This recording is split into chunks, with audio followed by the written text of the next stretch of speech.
함께 기도하겠습니다.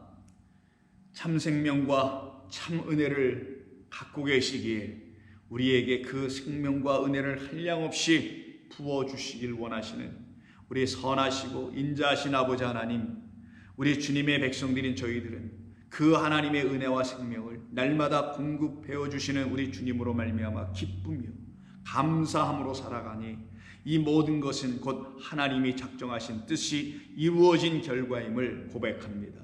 우리의 수고, 우리의 어떤 것으로 된 것이 아니라 오직 우리라는 하나님의 백성들로 우리를 당신이 만들어 가시고자 우리에게 당신의 거룩함을 부어주신 결과로 이루어진 줄로 믿습니다. 오늘도 주님의 그 놀라우신 일들이 이 말씀을 함께 듣는 모든 성도들 위해 나타나게 하여 주시옵소서. 삶을 허락해 주셨사오니 그 삶을 헛되지 않도록 오늘도 복되게 하실 것을 믿고 예수님의 이름으로 기도드립니다. 아멘. 자, 하나님 말씀 나눕니다. 오늘은 어제 우리가 다 나누지 못했던 누가복음 6장 28절 함께 나누겠습니다. 누가복음 6장 28절입니다. 너희를 저주하는 자를 위하여 축복하며 너희를 모욕하는 자를 위하여 기도하라. 아멘. 어제 우리는 그 28절의 상반 부분에 해당되는 축복하라라는 말씀을 함께 나눴었습니다. 그것은 어제 우리가 말씀 나눈 것처럼 축복합니다. 예수님의 이름으로 축복합니다. 그리스도의 이름으로 축복합니다. 하나님의 이름으로 축복합니다. 이런 표현들 많이들 하시는 걸로 알고 있는데 그런 걸 축복이라고 하지 않습니다. 그런 건 아무런 의미 없는 그냥 말장난 수준에 불과한 거고요. 축복한다라는 말은 어제 우리가 말씀을 들어서 여러분 아시다시피 하나님의 말씀 참떡으로 이 땅에 오신 그리스도라는 그 양식, 진리의 양식이에요. 말씀을 진리로 취하는 겁니다. 그 말씀을 주는 것, 이걸 축복하는 것이지 인간의 말에서 나오는 축복합니다, God bless you, 이런 것이 축복하는 게 아니고요. 더 나아가서 나를 저주하는 자를 꾹 참고 그에게 선한 말, 좋은 말을 해주고 그래도 인내하면서 그를 잘 어떻게 끌어주고 이런 걸 축복하는 것도 아닙니다. 축복은 그런 것과는 하나님께서 말씀하시는 성경에서 말하는 우리 인간을 향한 하나님의 축복은 그런 것과는 아무런 관계가 없어요. 축복은 저주에서 저주 아래에 있는 우리를 축복의 자리를 넘겨주기 위해서 새 말을 주심으로 그런 일들이 일어나게 된 것인데, 그렇다면 그것이 저와 여러분들에게 일어나 있다면 그 새 말씀으로 오신 그리스도라는 생명의 말씀을 그 사람들에게도 주는 것, 그것을 놓고 축복하는 것이라고 우리가 함께 나눴었죠. 오늘은 그 28절의 안에 있는 그 하반 부분인 두 번째 명령인 너희를 모욕하는 자를 위하여 기도하라 라는 말씀을 함께 나누게 됩니다. 자, 너희를 모욕한다라는 이 모욕은 앞에 있는 저주하는 그 저주한다라는 것과 크게 차이는 없습니다.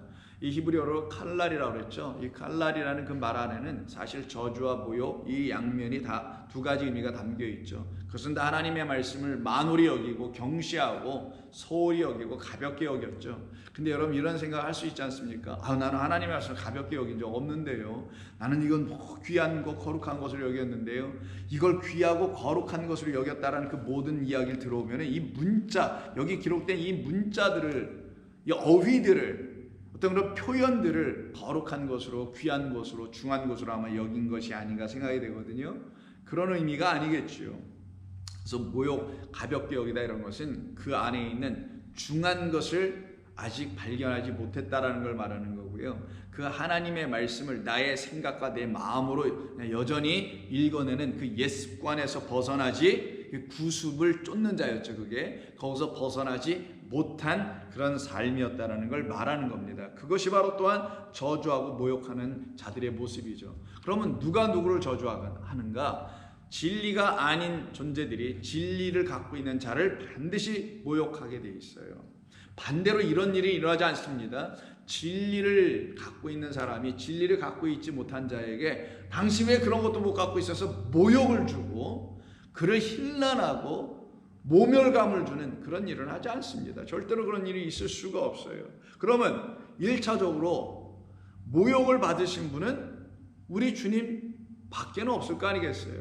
그리고 그 주님의 말씀을 듣고 그 복된 말씀을 갖게 된 사람들 또한 여기 본문에서 너희라는 존재들이 되어서 그렇지 않은 저주하는 자들, 모욕하는 자들 때문에 그들에 의해서 저주나 모욕의 말을 들을 수밖에 없게 되는 그 그리스도인들의 삶의 모습들이 나타나긴 하겠죠. 그러니 이 모욕한다라는 말은 사실은 우리에게 나타나기 전에 우리의 주님이신 그리스도 예수에게 먼저 나타났다라는 것을 우리는 알 수가 있을 것입니다. 우리 예수님이 한두 번 모욕을 당하셨나요? 왜 그렇게 제가 말하나요? 왜 한두 번이라고?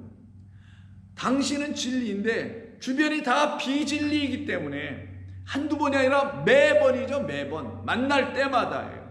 그래서 여러분 복음서 읽어보면 복음서에서 수없이 예수님과 대척점에 서 있는 수많은 사람들이 등장을 하죠. 바리새인 많이 들어보셨죠. 사두개인, 헤롯 당원들, 기본 3종 세트기도 하고요. 또 더 나아가서는 율법사, 또 서기관, 등등의 심지어는 강도들까지 출연해 나오지 않습니까? 수많은 사람들이 예수님을 모욕했습니다. 비방했습니다. 박해했었죠. 그런데도 불구하고 예수님은 전혀 굴하지 않습니다. 그리고 더 나아가서 전혀 굴하지 않는 정도가 아니라 그들에게 당신이라는 참된 진리를 계속 그들에게 주셨었죠. 그런데 예수님께서 결국은 십자가로 끌려가시게 됩니다. 그래서 대제사장 가야바와 안나스의 그 집으로 끌려 막 가시고 하는 이런 모욕을 막 당하시고 결국에는 우리 주님은 어려움 속에 빠지게 되는 것을 여러분이 아시게 될 겁니다. 대표적으로 공간복음 중에서 마가복음에서 우리 예수님께서 모욕을 당하시는 말씀을 기록한 것이 여러 군데에 있는데 그 중에 30절을 보시면 다음과 같이 사람들이 얘기를 해요. 십자가 밑에 그 지나가는 사람들이 뭐라고 하냐면 예수님 보고 내가 너를 구원하여 그 십자가에서 내려와 라고 얘기해요. 어제 말씀 기억하십니까? 나무에 달린 자마다 저주 아래 있는 자며 저주 아래 있는 우리를 그가 속량하시려고 그가 대신 저주를 받으셨다라는 사실을 알지 못하는 이들이었기 때문에 예수님을 어떻게 해요? 모욕합니다. 머리를 흔들어 혀를 차. 안타깝네. 저렇게 누군가를 구원한다고 그렇게 말을 하고 돌아다니더니만 결국은 붙잡혀가지고 적골 좀 봐봐. 한심하군. 라고 하며 그들이 머리를 흔들며 예수를 모욕하여 말하기를 아하 저 봐라 성전을 헐고 사흘에 짓는다는 자가 아니 저기 매달려 있으면 어떻게 내려와서 빨리 사람들 구해서 일꾼들과 함께 성전을 지어야 되는 거 아니야? 근데 성전이 어디 허물어졌어? 우리 성전은 여전히 멀쩡하기만 한데 라고 해요. 그들은 여전히 눈에 보이는 그런 성전을 놓고 계속 얘기하네요. 자기를 성전으로 삼으시라는 하나님의 말씀을 아직도 듣지 못하는 자들이었으니 눈에 보이는 성전 외에는 다른 성전은 있지 아니하다, 있을 수도 없다라는 그런 논리에 빠질 수밖에 없죠. 자기가 성전이 돼야 된다는 걸 전혀 몰랐다는 거 아니겠어요? 그러니 이렇게 머리를 흔들고 모욕하면서 혀를 차면서 얘기하는 거겠죠. 내가 너를 구원하여 십자가에서 내려와라. 그와 같이 여기에 또 거들먹거리며 또 훈수를 놓는 자들이 등장하기를 대제사장들과 서기관들도 함께 예수님을 희롱하며 서로 말하기를 희롱하네요. 요즘 많이 유행하는 게 무슨 희롱 한다면서요? abuse라고 한다는 그런 표현들 이런 거 희롱을 해요. 서로 말하기를 그가 남은 구원하였으되 자기는 구원할 수 없도다. 당신은 구원의 대상자가 아닌데 당신 자신을 구원하라고 하는 이 어처구니 없는 일, 구원은 그 구원자 되신 그리스도 예수로 말미암아 구원을 받아야 될 우리들을 향하여 당신이 이 땅에 오셔서 지금 이와 같은 일을 질고를 당하고 계시다는 것을 알지 못하는 이들이니 그들은 이렇게 예수님을 계속 모욕하고 비방합니다. 그럼 이들이 왜 이렇게 된 걸까요? 여전히 말씀드립니다. 똑같습니다. 그들 안에 하나님이 주신 복의 말씀이 없어서 그래요. 그들을 복되게 하시기 위해서 당신의 사랑과 진리의 말씀을 전해주셨는데도 불구하고 그거는 듣지 않고 순종하지 않고 거부하고 자기들의 생각한 마음으로 읽어버린 다른 말, 다른 예수, 다른 복음, 다른 그리스도라는 말처럼 다른 신, 다른 하나님, 다른 아비를 마귀로 아주 취하고 만자들이기 때문에 이런 말 이상을 할 수가 없는 자들, 저주의 말과 모욕의 말 이상을 그들이 갖고 있질 못한 자들이었던 거예요. 그래서 입만 뻥끗하면 거짓말만 나올 수밖에 없는 자들이 된 거죠. 이스라엘 왕이냐 내가 그리스도냐? 그러면 십자가에서 내려와서 그러면 우리가 너를 하나님의 아들 왕으로 그리스도로 믿고 따라갈게 라고 계속해서 모욕합니다. 이런 모욕하고 모독하는 자들, 이들을 향하여 우리 주님은 오늘 뭐라고 하셨어요? 누군가가 너희를 모욕하면 그들에게 함께 맞붙어서 모욕하지 말고, 하지 말라는 말도 좀 이상하네요. 할 수도 없지만요, 우리는 그런 게 아니니까 그들을 뭐 하라고요? 그들을 위해서 기도하라. 그럼 우리 주님은 그들을 위해서 기도하신 주님이셨기 때문에 이런 말씀을 하신 것 아니겠어요? 그래서 누가복음 23장 33절 이하를 보시면 예수님께서 그 해골이라는 골고다에서 십자가에 달리시게 되죠. 그것을 기록해 보여줍니다. 해골이라 하는 곳에 이르러 거기서 예수를 십자가에 못 박고 두 행악자도 그렇게 하니 하나는 우편에 하나는 좌편에 있더라. 이에 예수께서 하늘을 바라보시고 기도하십니다. 아버지, 저들을 사하여 주옵소서. 아버지, 저들의 죄를 사하여 주옵소서. 우리 주님의 기도였어요. 십자가의 가상칠언이라는 것 중에 하나인 저들을 용서하여 주옵소서. 제1원이라고도 한다면서 이걸 가지고 아버지, 저들을 사하여 주옵소서. 저들은 자기들이 하는 것을 알지 못합니다.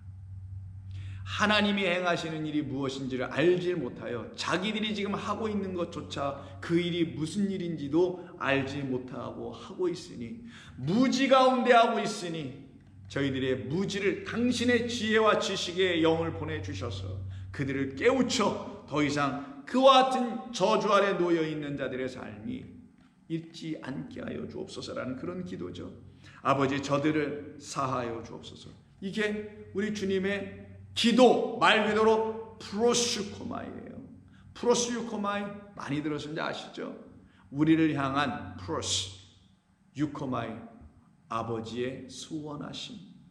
당신의 소원은, 아버지, 나를 보내신 뜻은 그들에게 당신의 소원 곧 나라는 이 아들을 통하여 저들 모두를 저주 아래서 속량하시려고 하는 것 아니겠습니까? 저들을 주님 불쌍히 여겨달라는 기도를 하고 있는 거예요. 저들을 구원하시는 것이 아버지의 뜻 아닙니까? 저들을 구원하여 주옵소서. 저들의 죄를 저들에게 돌리지 마시고 이 십자가를 보고 훗날 자기들의 죄가 어떻게 탕감받고 어떻게 용서받았는지를 다 깨달아 알게 하여 주옵소서. 이것이 우리 주님의 기도였으며 이것이 저와 여러분들의 기도 아닙니까? 기도여야 하는 것 아닙니까? 1차적으로는 나라는, 여러분이라는 자신을 향하여서 해야 될 기도이며, 그리고는 여러분들을 향하여 혹여 복음을 전하는 과정에서 진리를 전하는 걸 복음을 전하는 거예요. 그냥 복음 전하는 게 아니라 그 진리라는 복음을 전하는 과정에서 여러분들이 그와 같은 경험을 할 때마다 여러분이나 저나 모두 다 할 것 없이 이와 같이 기도해야 될 사람들 아니겠습니까? 그래서 성령으로, 그 진리의 영으로 충만하여 있고 그 지혜의 말씀으로 인도함을 받는 성도라면 그가 누구이든지 그는 모두 하나님의 거룩한 이 기도를 어느 박해, 어떠한 환경, 어떠한 저주와 어떠한 모멸감과 모욕감을 당한다 할지라도 그들은 그들을 향하여 대적하거나 같이 맞붙어 물어뜯게 하는 자들이 될 수가 없어요. 아예 안 돼요, 그게. 왜? 그들이 하나님의 말씀이 없어서 그런 것뿐이라는 걸 알고 있기 때문인 거예요. 그들이 나나 저나 여러분 개개인에 향하여서 무슨 억하심정을 갖고 있다거나 개인적으로 감정이 있어서 그러는 게 아니라, 여러분 괜히 그냥 미워서 그러는 거나 그런 게 아니라 하나님의 생명의 진리의 말씀 그거 하나가 없어서 그런 것뿐이라는 걸 알게 되었기 때문에 그들을 향하여 여러분들이 뭘 어떻게 맞붙어서 할 수가 없잖아요. 그렇게 돼서 될 일도 아니라는 걸 알고 있기 때문에. 그래서 여러분이 할 수 있는 게 뭡니까? 제가 또 할 수 있는 게 뭐예요? 성도라는 그리스도인이 할 수 있는 게 뭐겠어요? 그를 위하여 기도하는 것이죠. 그래서 하나님의 영으로 충만해져 있는 7 집사님들에 대한 이야기를 기록한 것이 사도행전 6장 이하이죠. 그때 7 집사들을 택할 때 보면은 3절에 다음과 같은 사람들이 바로 이와 같은 하나님의 거룩한 복음 진리를 전하고 그들을 향하여 나아가서 전하니 축복하는 것이고, 그리고 축복하는 끝에는 뭣도예요? 기도까지 하는 거예요. 그래서 축복은 말씀을 전함이요, 기도는 그들을 향하여 그 말씀이 뿌리 내리도록 아버지께 간구하는 그 삶을 살아가는 게 성도의 삶이에요.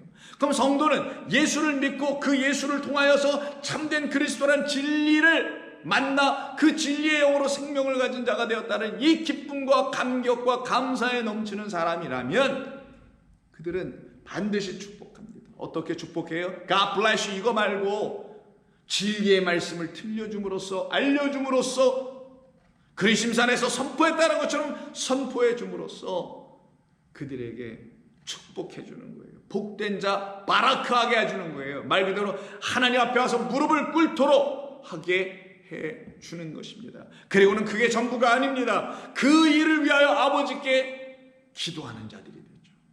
그래서 축복하며 기도하라라고 오늘 본문이 우리들에게 가르쳐 말씀해 주시는 것이죠. 이들은 모두 3절을 보니까 6장 3절 사도행전 성령과 지혜가 충만한 사람들이라고 되어 있어요. 성령과 지혜가 충만하면 그게 뭐가 되는지 아세요? 능력이 되는 거예요. 성령과 지혜가 여러분들에게 충만하면 여러분들이 복음을 전할 수 있는 능력, 기도할 수 있는 능력이 돼요. 하나님의 말씀을 온전히 전할 수 있는 성령과 지혜가 있으니 온전히 전할 수 있는 능력으로 나타나게 되고, 그리고 어떠한 박해와 어떤 저주와 어떠한 모멸감과 모욕을 당한다 할지라도 굴하지 아니하고 뚫고 지나가며 그들을 불쌍히 여기고 사랑하는 마음을 가지고 그들을 향하여 아버지께 기도하는 자로 그들의 삶을 마감하게 되는 거예요. 그게 무시로 종일토록 끝까지 기도하는 삶입니다. 그럼 기도하는 자는 어떤 사람? 축복하는 자인 거예요. 축복하지 못하는 자는 기도하지도 못하는 거예요. 진리의 말씀을 선포할 수 있는 자만이 그 말씀이 선포됐으니 그걸 놓고 또한 기도할 수 있는 자가 되는 거예요. 그런데 지금의 현대교회는 그러지 아니한 것 같아요. 축복은 축복이고 기도는 기도고, 축복은 뭐 목회가 주는 것 같아 보이고 기도는 성도들이 뭐 하는 것 같아 보이고, 이게 뭔지 어디에 맞춰 장단을 쳐야 될지. 그래서 8절에 보시면은 스데반이 은혜와 권능이 충만하여 기사와 표적을 민간에 행하였다는 말이 나오는 겁니다. 성령과 지혜가 충만한 사람들은 바로 은혜와 권능이 충만한 자로 바뀌어지는 거예요. 하나님의 은혜가 풍성해. 그리고 진리의 말씀으로 능력을 좌우의 무기로, 의의 말씀, 진리의 말씀을 무기로 딱 취하여 전신갑주를 입어버렸어요. 그럼 그들이 나가서 영적 전쟁을 하게 될 텐데, 그게 바로 축복하고 기도해 주는 일인데 그 일을 하게 될 것 아니겠어요? 그래서 7장에서 스데반 집사가 자기 동료들, 그 이스라엘 백성들, 유대인들을 향하여서, 더 나아가서 공에 끌려가서 대제사장과 그 아문들을 향하여서 하나님의 복음 그리스도를, 참떡을 그들에게 먹이고 그들에게 주는 이야기를 쭉 길게 구약을 통해서 쭉 설교를 하게 됩니다. 그럼 이 말을 듣고 감사하다는 사람들이 나와야 되는데 이게 어쩐 일인지 54절을 보니까 그들이 이 말을 듣고 마음에 찔려, 그리고 돌이켜 회개가 아니라 기분이 나빠서 속이 상해서 그를 향하여 이를 갈건을 저주하기 시작합니다. 모욕하기 시작합니다. 스데반이 성령 충만하여 하늘을 우러러 주목하여 하나님의 영광과 및 예수께서 하나님 우편에 서신 것을 보고 말하되, 보라, 하늘이 열리고 인자가 하나님 우편에 서신 것을 보노라 한데, 그들이 이제는 더 이상 참을 수가 없어서 소리를 지르며 귀를 막고 일제히 그들이 그에게 달려가서 성 밖으로 그를 끌고 질질 끌고 가서 내쳐버려요. 내동댕이 치고 돌을 하나씩 들고 막 치려고 할세, 그때 그 옆에서 그것을 담당하여 지켜주고 있는 증인 한 사람이 있네. 당신들 잘하고 있어. 그게 맞는 것이요, 내가 증인 돼줄게 라고 한 사람이 있었어요. 그게 바로 훗날 저와 여러분처럼 다 하나님의 거룩한 백성이 되게 될 바울이 될 사울이라는 한 청년이 거기 이거 잘하고 있네라고 증인 서주고 있었던 사람이 됩니다. 사울이라는 청년 앞에 그들의 웃옷을 다 벗어 내려놓고 그들이 돌로 스데반을 치기 시작합니다. 스데반의 그 돌에 맞아 죽어가는 과정에서 피가 사방으로 튀임에도 불구하고 하나님을 향하여 부르짖습니다. 그들을 향하여 부르짖은 게 아니라 당신들 왜 이렇게 하는 거요? 내가 무슨 잘못이 있다고 라고 하여 그들을 향하여 부르짖은 게 아니라 하늘을 향하여 인자를 바라보면서 하나님 우편에 앉아 계신 것도 아니고 서 계신 인자를 향하여 주 예수여 내 영혼을 받아 주옵소서. 무릎을 꿇고 크게 불러 이르되 주여 이 죄를 그들에게 돌리지 마옵소서. 아버지여 이들을 용서하여 주옵소서. 라는 우리 주님의 제자, 바로 그 같은 영 안에 있는 이 스데반 집사님은 이렇게 그들을 향하여 아버지께 기도하며 그리스도 예수께 그 은혜를 지금 마지막으로 더 구하고 가는 이것이 성도입니다. 우리는 이 세상과 반목하고 피켓 들고 나가는 사람들이 아니에요. 세상 마음에 들지 않아? 왜 이 세상이 이런 거야? 라고 우리는 피켓 들고 뛰어다니는 그런 사람들 아니에요. 우리는 하나님의 인도하심을 받고 가라 하시는 곳에서 하나님의 말씀으로 축복이라는 복된 복음의 말씀을 진리로 전하는 일과 그리고 그 일로 인하여 마땅히 당할 수밖에 없는 그리스도의 그 남은 고난을 내 몸에 짊어지고 갈 수밖에 없는 이 증인되었던 옛날의 사울, 지금의 바울처럼 저와 여러분들도 똑같이 그 길을 걸어가라는 것이, 걸어갈 수밖에 없다라는 것이 우리에게 주신 특권이며 권세이며 더 나아가서는 영광 중에 영광인 겁니다. 그때 바로 하늘이 열리고 그때 바로 여러분들이 축복하며 기도할 때에 인자를 여러분은 보시게 됩니다. 그 하나님이 여러분들을 지켜내시고 인도해 내시게 되기 때문입니다. 이것이 바로 오늘 본문에서 너희를 모욕하고 저주하면 축복하고 기도하라. 그래서 기도는 나를 향한 기도 이런 게 아니에요. 생명 없는 자를 위한 기도이며 하나님의 말씀을 들어야 될 성도들을 향한 기도, 이것이 성도가 해야 될 또한 기도입니다. 그래서 바울은 훗날 드디어 하나님의 은혜로 말미암아 그리스도의 십자가에 그 놀라운 은총을 다 받은 자 되어서 하나님 앞에 다음과 같이 성도들을 향하여 권면하며 고백하기를 로마서 12장 14절에서 이렇게 말합니다. 누군가 너희를 박해하는 자가 있는가? 그렇다면 너희를 박해하는 그 사람을 오히려 율로게어 축복하라. 더 나가서 축복하고 그리고는 저주하지 말라. 이것이 우리들 아닙니까? 이게 우리의 삶이 아니에요. 이게 우리의 성도의 기쁨 아니에요? 이렇게 하는 사람들끼리 모여서 뭐 하라고요? 15절 즐거워하는 자들과 함께 즐거워하라. 우는 자들과 함께는 울라. 하늘의 거룩한 일을 위하여 애쓰고 힘쓰고 그 말씀을 전하는 그 일을 그 경주의 삶이라고 하죠. 끝까지 매진에 달려가는 사람들은 왜 이렇게 하는 것이냐? 이 하나의 이유 때문에 그래요.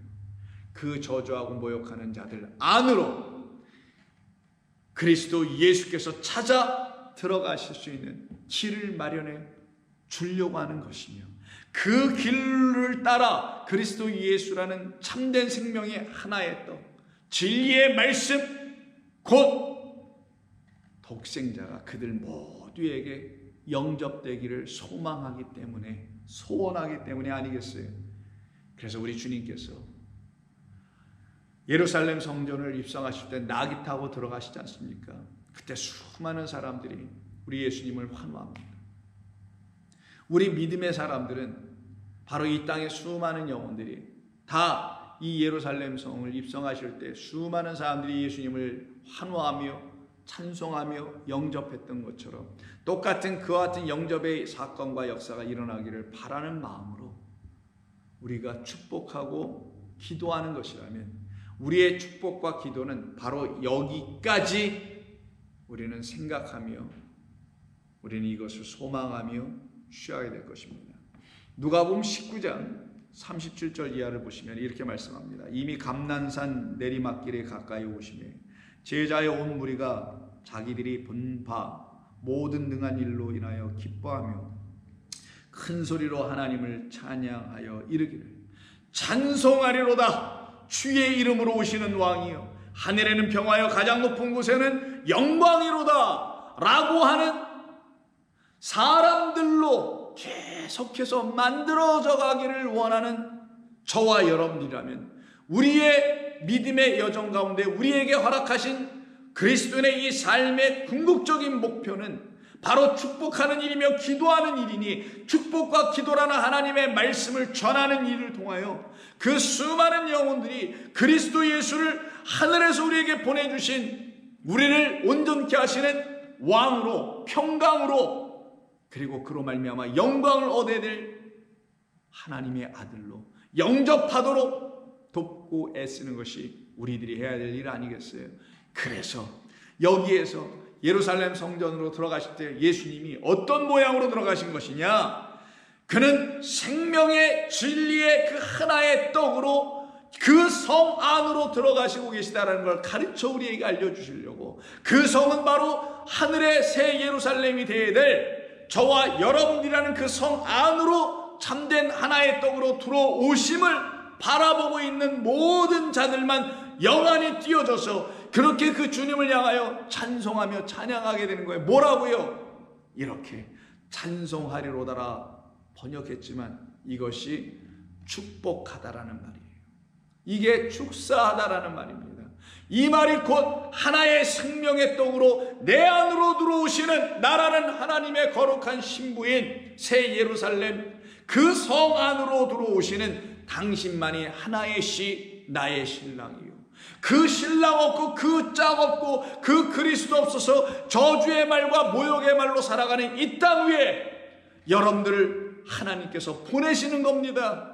그리고는 그 땅에 있는 수많은 사람들 가까이는 여러분의 가족이요 멀리는 여러분이 알고 있는 수많은 지인들이겠죠. 그들에게 복음 전하여 여러분들이 예배드리는 이 예배당에서 같이 하나님을 찬송하며 그 왕 되신 그리스도를 온전히 경배하는 그 같은 복된 영광의 삶을 여러분 누리며 살아가기를 주의 이름으로 부탁드립니다. 그때 그들 모두도 그렇게 고백할 거예요. 찬송하리로다.